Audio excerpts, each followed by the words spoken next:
KROX News Now presents Mississippi Tested, the COVID fight now and in the future, sponsored by Memorial. March 11th, 2020, the first case of coronavirus is reported in Mississippi. What started out as a foreign concept, something we thought could never happen in our own community, turning into what some are calling the greatest challenge of our lifetime. I pray that all of our orders and our preparations will be enough. State and local leaders making tough decisions, hoping it would be enough to go into battle blindly with a virus we knew so little about. Classroom desks turning into Zoom meetings, parents taking on new roles as teachers, and students missing out on once-in-a-lifetime milestones. It's really heartbreaking to not be able to graduate with everybody together. No amount of planning could prepare us for the devastation as record-breaking hospitalizations send our state healthcare system to a critical breaking point. People are dying from COVID. COVID is killing Mississippians. But a light now shining at the end of the tunnel. After a year of devastation, a new weapon to add to our armory just when we needed it the most. Oh, I'm so happy. That glimmer of hope proving once again the resilience of Mississippians when facing adversity. We're all ready to look to the future for bright new horizons and good stories to tell. Learning to live and love one another in the year of COVID-19. This is Mississippi Tested.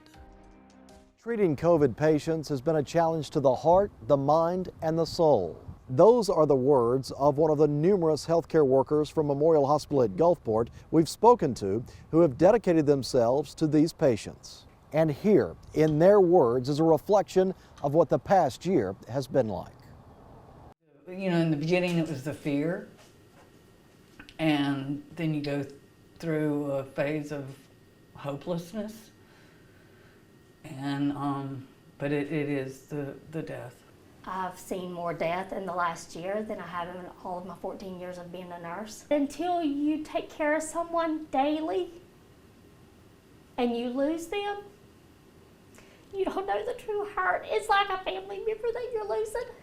Being in that situation with patients just, you know, dying one after the other, like, we've had a connection with each other that no bond with anybody else outside COVID has. And it's just been, we sit there and we just cry on each other. We don't even have to say anything.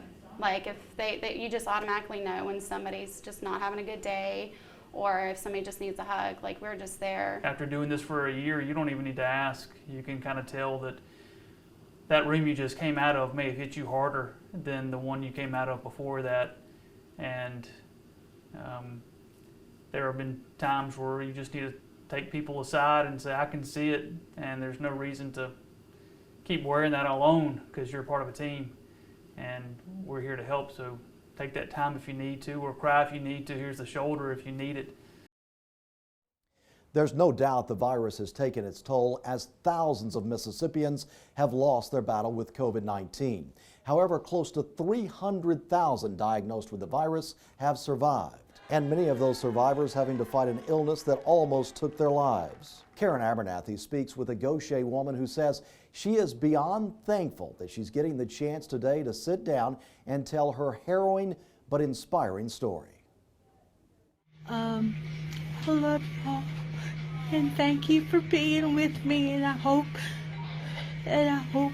y'all continue to stay in my corner and send me prayers and love. These emotional words from 42-year-old Alexandria Taylor Berryall shared on Facebook after spending 30 days in ICU at Singing River Ocean Springs Hospital fighting for her life. I still have a long way to go, but there is a nice light at the end of the tunnel. And she says that light gets brighter every day, especially now that she's back home in Gaucher, continuing her recovery with her husband, son, and mom by her side. I still have a lot of issues as far as strength and stamina. Her long battle with COVID-19 began October 10th. What she thought was a simple cough related to allergies quickly turned into severe coughing that startled her awake. I woke everybody up about 11:30 and said, I need to go to the emergency room. Her lungs were being ravaged by the disease, her oxygen level extremely low. The next day, she was in ICU and on a ventilator. When I say I have no clue after when they put me in that bed of what went on after that, I mean, I have no clue. Alex learned later there were times her family was told she might not survive, but she kept fighting and finally turned a corner. Still, not being able to see her family through most of this long isolation was heartbreaking. I missed my birthday, Thanksgiving, Christmas, and New Year's was all spent in a hospital. 1 month in ICU, 2 months in inpatient rehab, recovering, and eventually learning how to stand and finally walk again. I had my little goals. I wanted to leave the hospital walking. I left the hospital walking. And her inspiring journey continues. In Gaucher, Karen Abernathy, WLOX News Now. The Coast community finding ways to honor those who have been on the front lines against this devastating virus. Pilots at Keesler Air Force Base took to the skies for breathtaking displays to show support for our healthcare heroes, taking flight from one end of our coast to the other. In response to COVID-19 and in an attempt to slow the spread of the virus, the heavy hand of the government stepped in. Executive orders from Governor Tate Reeves closed beaches and schools, limited crowds, and required masks. Dave Elliott talked with Reeves outside the governor's mansion about how he has navigated the COVID crisis.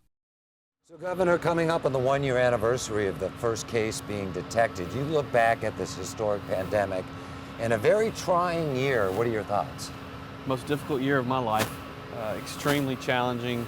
Never expected that I would be dealing with a global pandemic when elected governor. And but it is what it is, and you got to step up and do the things to protect your people. And how proud are you of Mississippians during these difficult times, and with you making life and death decisions regarding public health and the economy? How proud are you of your fellow Mississippians? I will tell you, they make me proud to be a Mississippian every day. Healthcare heroes, people in the classroom, our administrators, our teachers, just everyday Mississippians that are wearing masks because they think it's the right thing to do to help their neighbors. I'm humbled by everything that everyone has done. It's been tough, it's been difficult, but it's also made me hugely proud to be a Mississippian. And here we are with the vaccines now being distributed around Mississippi, shots going into arms. The vaccine system that you've set up appears to be working well. How important is this as we continue to try to get some sense of normalcy? The more people who get the vaccine, the less community spread is going to occur. And so we are strongly encouraging everybody, find an appointment. The best vaccine you can get is the one you can get soon. And so please get a vaccine if you're eligible and able. First COVID vaccine. Mississippi's top state health official, Dr. Thomas Dobbs, became the first person in our state to receive the Pfizer COVID-19 vaccine when it became available in December 2020. 5 of the state's hospitals were given the first allotment of doses for distribution, initially going towards healthcare workers and long-term care facilities, eventually leading up to where we are now. These cars are lined up in the vaccine line at the Coast Coliseum as hundreds of coronavirus vaccinations are being administered every day, and the eligibility for who can receive those shots continues expanding, giving many a sense of relief, especially those with underlying conditions. Bill Snyder shows us the resilience of 2 Coast veterans who fought for our country and then battled a pandemic before they could roll up their sleeves. That's the truth. For Herschel Pargo and Lisa Ducksworth, the truth in the COVID-19 vaccine is what set them free during this global pandemic. Herschel, a 67-year-old Army veteran, was slated to get his second injection the day after we spoke to him for this story. How much of a relief is that? Oh man, you talking about relief? That's a big relief. Go get my other shot at 12:40 tomorrow. I think I'm gonna sit up and shout hallelujah, I'm free. Because I have personally in my family, had 2 people who died from COVID, and I believe if they had had the vaccine or got that, they would probably be here on earth today talking with me. My 2 family members it was husband and wife. They was in separate rooms, and both died without seeing each other.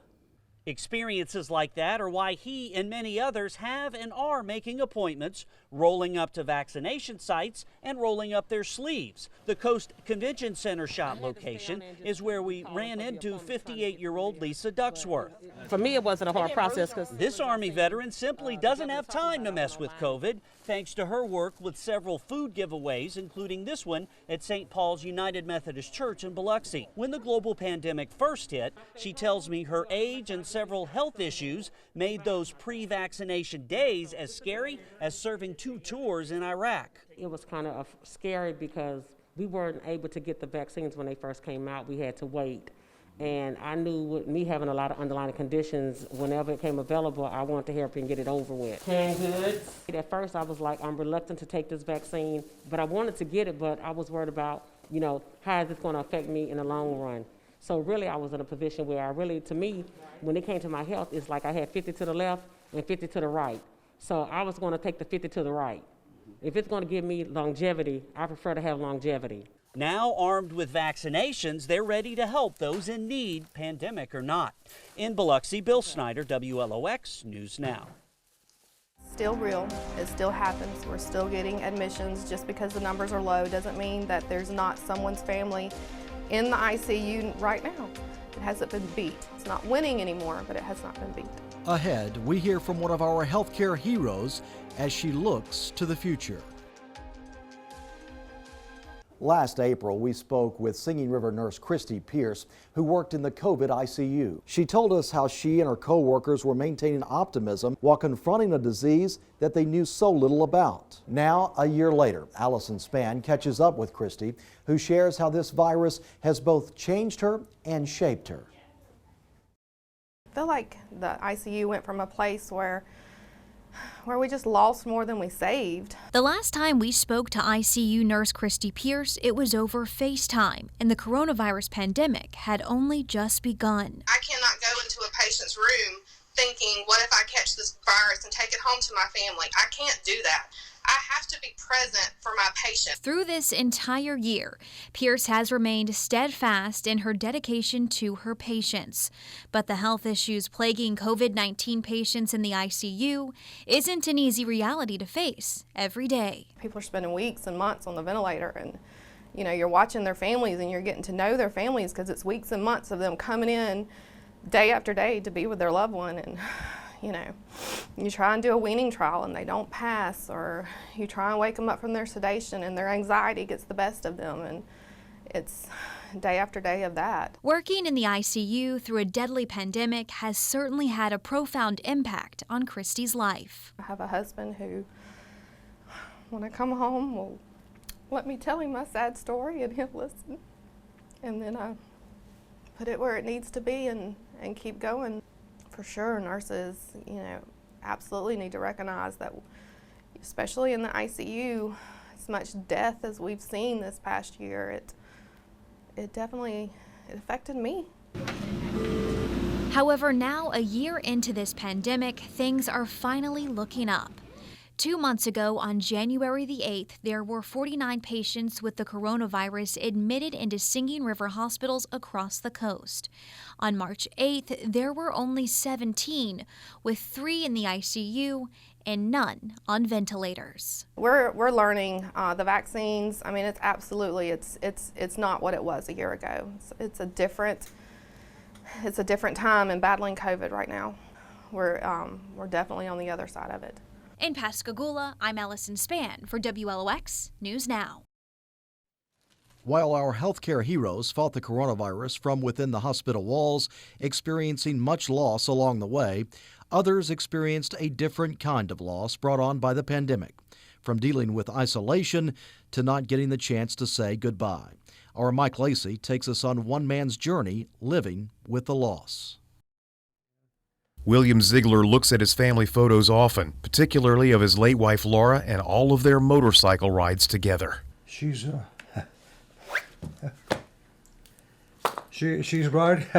Excuse me, I'm sorry. She's riding there. She's still riding. Their last trip together was one she never saw. I had her cremated, and she and I rode to Colorado, where we were finally able to lay her to rest. Laura died on March 22nd after a year-long fight with uterine and pancreatic cancer. COVID didn't take his wife, but it created a deep trauma for Ziegler and his family. Protocols in place prevented the kind of funeral he and his family wanted. All of us could not go in to view her body, which definitely broke the hearts of my children and grandchildren. It was a hard no to take. I understood it. It's just that I had seen other areas where they were able to manage it differently. But he realized another option. Because his wife's father and sister were buried at Fort Logan National Cemetery in Colorado, that became the preferred choice of his two daughters. They wanted to see their mother in the same cemetery as their grandfather. So 2 months after her passing, they all made the trip to Colorado, where they were able to have some kind of service. The cemetery still was under certain restrictions, but they turned their back so that all my family could be at the gravesite. Even now, nearly a year later, trauma still lingers. COVID has had a detrimental effect on our relationship as a family. What it has caused is separation. And when things get back to some kind of normalcy, he hopes his family can as well. I've got my fingers crossed. I do hope so. In Gulfport, Mike Lacey, WLOX News Now. Nobody has been left to struggle. Nobody is alone in this. We are all learning. As teachers, we're all learning. Tonight, Coast educators reacting to the past year, how they found comfort amid the chaos. Well, certainly COVID-19 has impacted every aspect of our lives. We've all gotten used to wearing and seeing these masks, and perhaps no industry has faced more challenges than the bar and restaurant business. Restrictions stifled business but forced many to get creative. Tristan Rupert reports on the creative efforts and some favors continuing to help bars and restaurants survive the pandemic.